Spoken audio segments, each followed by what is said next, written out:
I vores vestlige utopi glemmer vi andres værdi og dyrker slaveri. Ikke blot brænder vi verden af som kul, imens vi kredser vores eget røvhul. Vi handler mennesker hertil, glemmer hvad andre mennesker vil. Vi sætter kvinder til salg, for alle har der ret til et knald.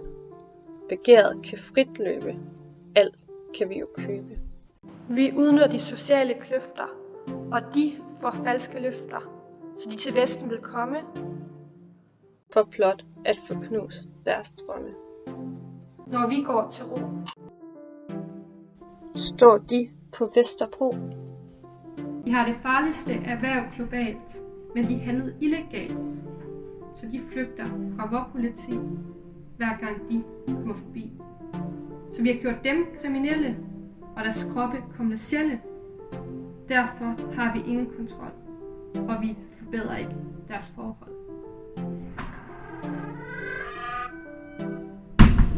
Det her, det ser vi ikke.